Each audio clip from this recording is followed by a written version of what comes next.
Du fait de l'état défaillant de nos infrastructures et des coûts élevés des services de transport, la part de l'Afrique dans le commerce mondial est passée de 6% il y a de cela 25 ans à près de 2% aujourd'hui. L'Afrique se doit dans ce cas relever un certain nombre de défis. C'est dans ce cadre que différents acteurs du continent vont se pencher durant 5 jours sur toutes les questions de transport et de développement. Un moyen de rebooster la compétitivité de nos pays sur le marché mondial. En effectuant le déplacement de Dakar, dans un contexte très chargé en termes de rencontres internationales sur les questions de transport et de développement, vous avez exprimé votre ferme volonté de promouvoir des transports publics organisés en Afrique, condition nécessaire à l'émergence du continent, à sa meilleure intégration dans la globalisation des échanges.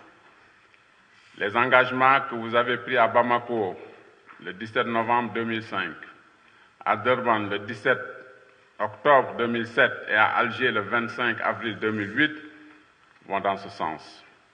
Un transport public durable au service d'une économie africaine compétitive, un thème majeur qui interpelle tous les décideurs.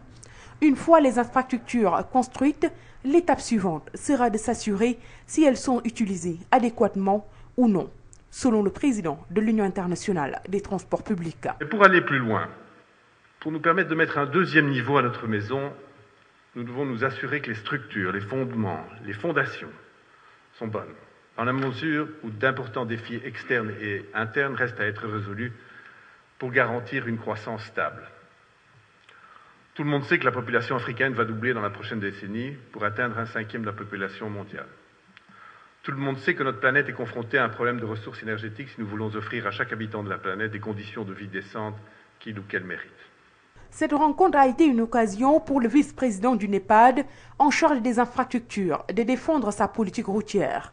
Pour Maître Wade, c'est un combat qu'il entend mener jusqu'au bout. Je me suis entendu dire un jour, mais Maître Wade, arrêtez de nous parler des infrastructures pendant que les gens ont faim. Même ici au Sénégal, il y a quelque temps, on a entendu dire oui, mais on ne mange pas les routes, le président il ne fait que des routes. C'est vrai, on ne mange pas les routes, mais les routes permettent de faire manger.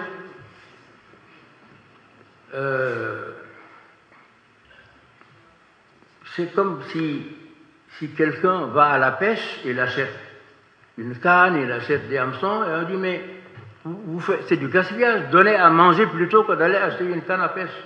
La route, c'est comme une canne à pêche dans l'économie.